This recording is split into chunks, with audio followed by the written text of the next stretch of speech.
The government is in the midst of selecting the mechanism for a targeted fuel subsidy system and will present it to the cabinet once it is ready, says Finance Minister Tengku Datuk Sri Zafrul Abdul Aziz. He says Putrajaya is testing several proposals at particular petrol stations to determine the best measures for execution. Previously, Zafrul announced that the projected consumption subsidy expenditure had reached 77.3 billion ringgit so far this year, the highest subsidy in history ever borne by any government. He disclosed that the petrol subsidy alone cost the government 5 billion ringgit a month last month. Zafrul also cites research done by the Central Bank and various other independent research houses, which showed that for every 1 ringgit, 53 cents of the subsidy is benefited by the top 20 or T20 of households. Ultimately, he stresses that the subsidy needs to be limited to the M40 and B40 households. However, Zafrul says he will not commit to a timeline as it still needs to be presented to the cabinet. He adds that Putrajaya is looking at various platforms because of the differences in the users and that the customer experience would be very different in rural areas compared with the city centre.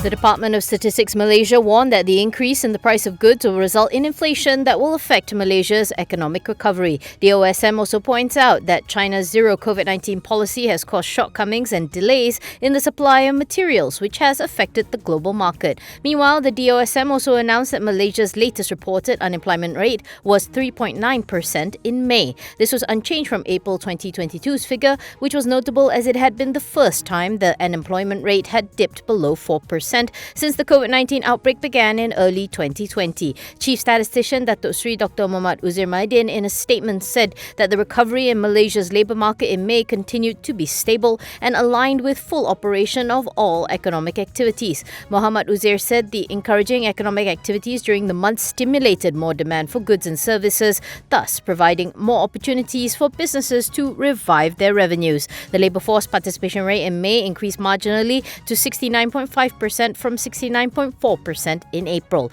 Looking ahead, the DOSM said the entry of foreign labour into the country to cope with labour shortages is seen as a positive, even though it will lead to higher competition. As such, the labour market is anticipated to be in a positive recovery momentum in the upcoming months.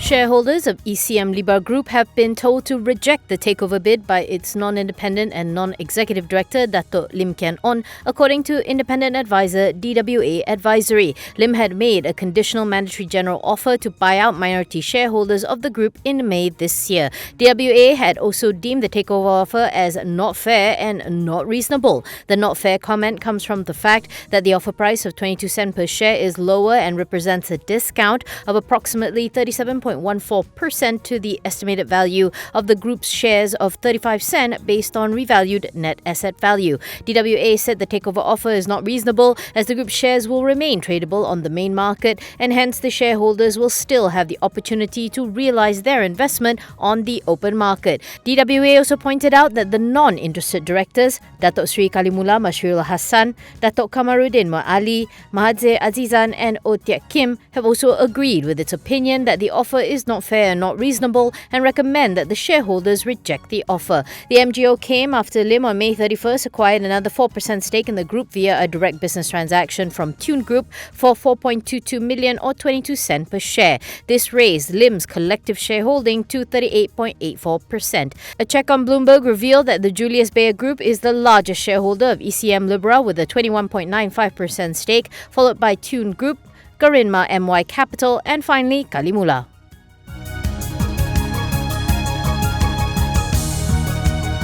The Malaysian Aviation Commission has reported that air passenger traffic for the first 5 months of the year jumped over 5 times year-on-year to 16.3 million. Passenger traffic for the first quarter also rose more than 5 times to 8.7 million from 1.7 million a year ago due to a low base effect, according to the Commission. MAVCOM said the data indicates that the aviation industry is on a gradual but steady recovery path and it is maintaining its forecast that passenger traffic will increase to between the 3.27 6 million and 49 million range, up from 11 million last year. It also notes that international air passenger traffic reached 1 million in May, the first time since March 2020. Executive Chairman Datuk Sri Saripudin Kasim said following the easing of travel restrictions in Malaysia, the aviation industry has made further progress in its recovery from the pandemic, as indicated by the increase in total passenger traffic in early 2022. He says that while the Commission understands that the public remains cautious in the face of global conflicts and existing economic uncertainties, MAVCOM remains positive that the aviation sector will continue to recover in 2022 with the right measures in place. The Commission also highlighted that there has been a divergence in domestic and international airfare trends since the start of the pandemic. This showed that on average, the domestic airfares for the economy class in ASEAN, Australia and China have mostly stayed below pre-pandemic levels, while international airfares for the same countries have recorded a significant hike and remain above 2019 levels. Meanwhile, MAVCOM updated that as in March, it had approved 21 out of 22 air traffic right applications, of which 13 ATRs were allocated for international routes, while the remaining 8 ATRs were awarded to domestic routes, half of which were given to new airline SKS Airways.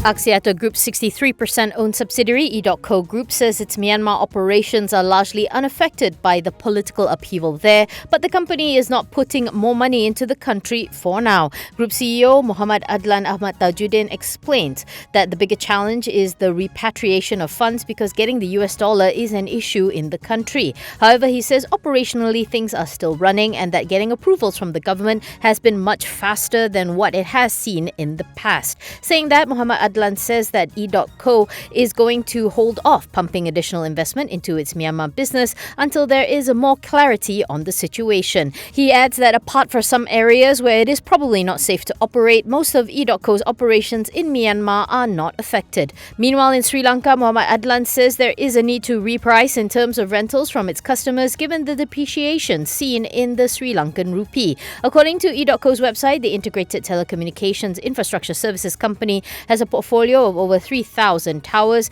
and managed sites in Myanmar and over 1,000 towers in Sri Lanka. On a related note, Muhammad Adlan says that as one of the major partners for Digital National in terms of assisting for the rolling out of 5G towers in the country, DOTCO hopes to deliver nearly 1,000 towers to DNB by the end of the year.